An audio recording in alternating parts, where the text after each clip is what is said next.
Halo, Assalamualaikum warahmatullahi wabarakatuh. Pada kali ini saya akan membahas mengenai struktur atom. Apa itu atom? Bagaimana strukturnya? Mari simak penjelasan saya berikut ini. Pertama, saya akan mengenalkan mengenai pengenalan atom. Nah, sebelum kita bicara tentang atom, kita harus memahami sejarah tentang keberadaan atom itu tadi. Nah, teori tentang keberadaan atom itu sangat berkembang. Kemudian, jadi di sini, jika kita tulis di sini adalah semua zat terdiri dari partikel yang kecil yang disebut sebagai atom. Oke.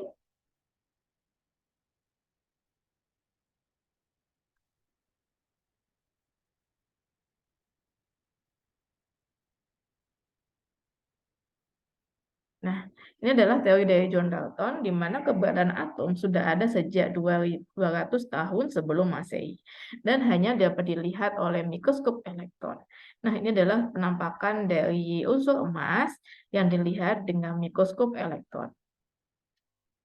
Unsur itu adalah penyusun materi.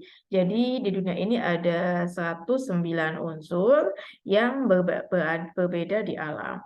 Nah, setiap unsur terdiri dari atom-atom sejenis. Jadi otomatis beda unsur, pastinya beda atom penyusunnya. Nah, misal di sini ada contoh dari unsur tembaga yang hanya tersusun dari atom tembaga saja. Misal ini ada lagi dari karbon. Jadi unsur karbon hanya tersusun dari atom karbon saja. Nah, atom itu bukan sangat kecil sekali.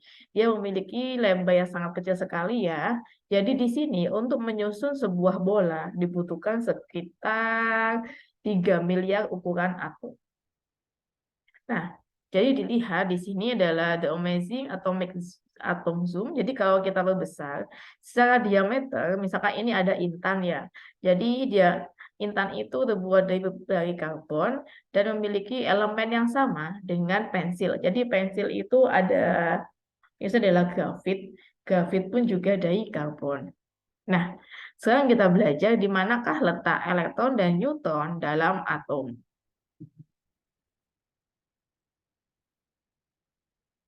Jadi kalau dilihat di sini, misal di sini, sebutir pasir mengandung jutaan atom silikon dan atom oksigen. Misal, ini kan dari SiO2, jadi ada unsur Si, ada unsur oksigen. Jumlah atom silikon dan oksigen membentuk sebutir pasir. Jadi dapat disimpulkan atom itu ukurannya sangat kecil sekali. Atom yang berukuran sangat kecil sehingga tidak dapat diukur dalam satuan gram, melainkan dengan satuan massa atom. Jadi atom itu biasanya yang terdapat unsur memiliki massa atom relatif atau kita kenal dengan istilah MR itu ya atau AR. Jadi kalau kita melihat di periodik unsur ada AR-nya. Misal di sini unsur karbon memiliki atom-atom yang sama dan dapat dibandingkan dengan atom yang lain. Jadi karbon itu memiliki MR sebesar 12. Jadi massa atom relatif dari karbon adalah 12. Nah, ini kalau misalnya kita lihat, jadi atom yang palingnya adalah hidrogen. Hidrogen itu memiliki massa 1/12 dari massa karbon. Jadi hidrogen memiliki MR sama dengan 1. Jadi kalau kita lihat juga jumlah hidrogennya sama dengan 12, itu sama dengan 1 atom unsur karbon. Magnesium memiliki massa 2 kali massa karbon. Jadi magnesium memiliki Mr sama dengan 24. Jadi 1 atom magnesium sama dengan 2 atom karbon. Nah, ini adalah pendapat terdahulu. Jadi atom adalah partikel terkecil dan tidak dapat diuraikan kembali menjadi partikel terkecil lagi. Nah, kemudian ada pendapat ilmuwan menyatakan bahwa atom itu terdiri dari partikel penyusun yang disebut sebagai subartikel atom. Apa saja 3 tadi? Yang pertama ada proton, kedua ada neutron, ketiga ada elektron. Nah, jadi ada 3 ya, proton, neutron, dan elektron. Baik, kita bahas satu persatu. Jadi di sini proton, neutron, dan elektron tidak terdistribusi secara merata di atom. Jadi proton dan neutron terdapat pada bagian tengah di pusat atom yang disebut sebagai nukleus. Elektron berada di luar inti atom. Elektron itu mengitari nukleus pada lapisan-lapisan tertentu yang disebut sebagai kulit atom. Baik, ada soal seperti ini. Tunjukkan letak proton, elektron, neutron pada gambaran atom di bawah ini. Jadi di sini jelas ya, letak proton dan neutron itu terletak pada inti atom alias nukleus. Sedangkan kalau elektron berada di kulit atom. Nah, elektron berada di kulit atom. Nah, subpartikel atom memiliki dua karakteristik penting yang perlu diingat. Pertama, dari segi massa dan muatan listrik. Nah, ini kita lihat. Pertama kita membahas masalah proton. Jadi proton itu memiliki massa sama dengan 1 dan bermuatan positif. Sedangkan kalau neutron itu bermassa 1 juga, tapi tidak bermuatan alias netral. Kemudian untuk elektron, dia hampir 0 untuk massanya dan bermuatan negatif.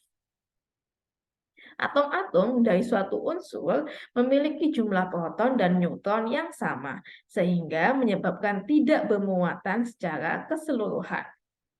Atom-atom dalam satu unsur memiliki jumlah proton yang sama. Contohnya, ini atom hidrogen memiliki 1 proton, atom karbon memiliki 6 proton, atom magnesium memiliki 12 proton.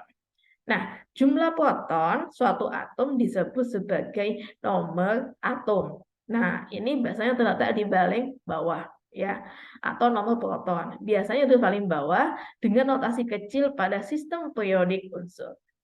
Apa nomor atom dari unsur-unsur di bawah ini?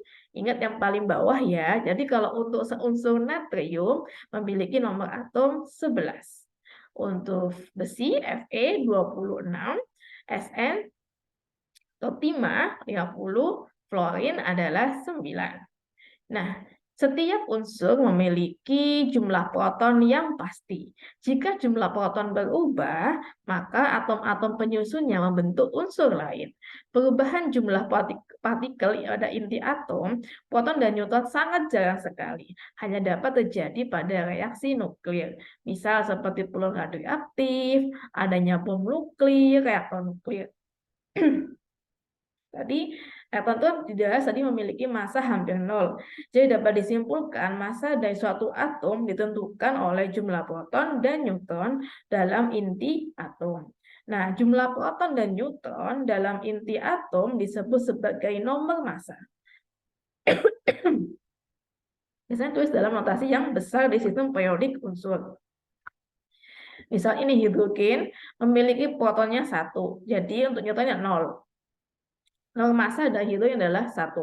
Litium memiliki protonnya 3, neutronnya 7, sehingga nomor massa ketemu 7.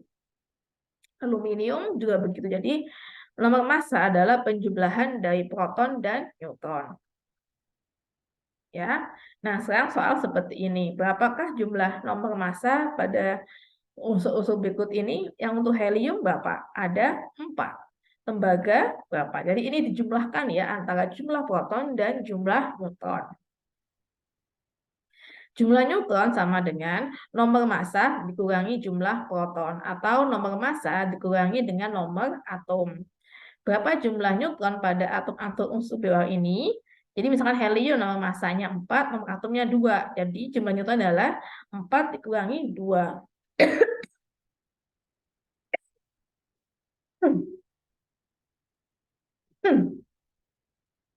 Nah, nanti tolong kerjakan soal-soal berikut ini ya. Kemudian kita baca tentang konfigurasi elektron. Atom tidak memiliki muatan elektrik atau netral. Jadi, atom itu harus memiliki jumlah proton dan elektron yang sama agar bersifat netral. Oleh karena itu, jumlah elektron sama dengan nomor atom.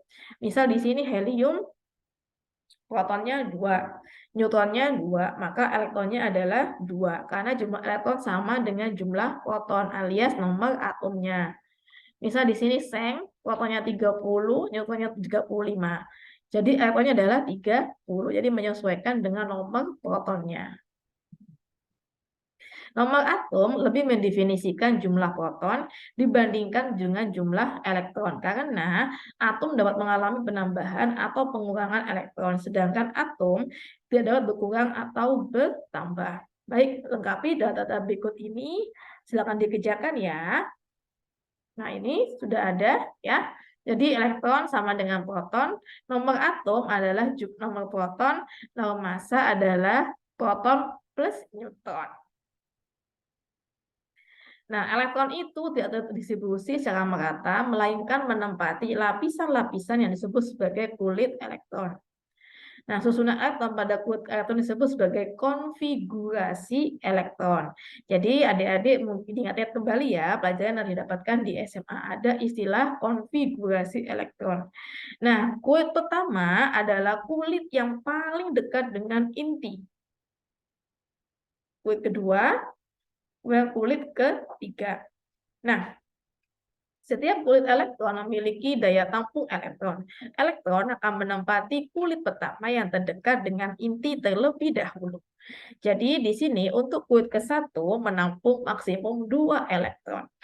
Kemudian untuk kulit kedua menampung 8. Ya. Jadi nanti ada misalkan dilihat kulit ketiga juga menampung maksimum adalah 8 elektron. Nah, berikut silakan dicoba di rumah untuk membuat konfigurasi elektronnya dari unsur berikut ini. Nah, ini ada soal latihan bagi kalian. Misalkan, bagaimanakah muatannya dari nukleus, bagaimana muatan dari elektron. Silakan dikerjakan ya, saya belajar. Nah, ini ringkasan materi kita tentang struktur atom. Inti atom adalah bersifat pusat massa atom, tersusun dari proton dan neutron. Bermuatan positif karena terdapat proton. Sedangkan elektron itu berada di luar inti atom. Sangat kecil dan ringan, bermuatan negatif, mengitari inti atom dengan menempati kulit elektron. Dapat mengalami pengurangan maupun penambahan dengan adanya reaksi kimia. Next, kita belajar tentang isotop. Jadi, apa itu isotop? Isotop itu adalah setiap unsur memiliki satu tipe atom yang sama. Tetapi, kadang atom tersebut mengalami perbedaan. Ya, meskipun atom pada setiap unsur memiliki jumlah proton yang sama, tetapi atom tersebut memiliki jumlah neutron yang berbeda. Atom tersebut disebut sebagai isotop. Nah, misal di sini ada C12 dan C13. Kalau kita amati, memiliki nomor proton yang sama, ya memiliki nomor atom yang sama, yaitu 6. Tapi nomor masanya berbeda, ternyata ada perbedaan pada jumlah neutronnya. Nah, nomor masanya berbeda di sini. Next. Nah, isotop-isotop pada setiap unsur hakikatnya sama dalam reaksi kimia. Hal ini disebabkan jumlah proton dan jumlah elektronnya sama. Neutron tidak bermuatan, tidak mempengaruhi sifat-sifat kimia, tetapi yang mempengaruhi sifat-sifat fisik seperti titik didih dan titik lelehnya. Nah, ini misalkan ada unsur karbon di alam, biasanya campuran dari beberapa isotop. Secara alamiah, atom karbon terdapat dalam bentuk C12. Hanya 1% aja yang dalam bentuk C13 dan sedikit sekali dalam bentuk C14. Nah, kita lihat di sini ada C312, C13, dan C14. Nah, kemudian ada hidrogen. Hidrogen 1 banyak melimpah di alam. Namun, bentuk isotopnya juga ada. Ada hidrogen 1, ada deuterium, dan ada tritium. Nah, berikut ini secara alamiah terdapat Cl35 sebanyak 75% dan dalam bentuk Cl37 sebanyak 25%. Nah, berbagi unsur banyak yang merupakan campuran isotop. Besarnya massa atom relatif dan sistem periodik unsur berpengaruh juga. Nah, untuk menghitung MR dari campuran isotop, kalikan persentase tiap isotop dalam atom, selanjutnya tambahkan keduanya. Misal, contoh soal seperti ini.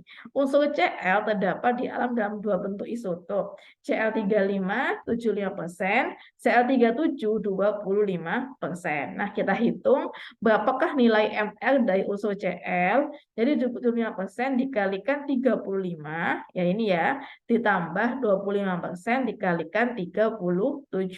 Ketemu hasilnya adalah 35,5. Nah, bagaimanakah seperti ini? Bentuknya hampir sama kayak CL ya. Jadi 50,5 kali 79 plus 49,5 kali 81.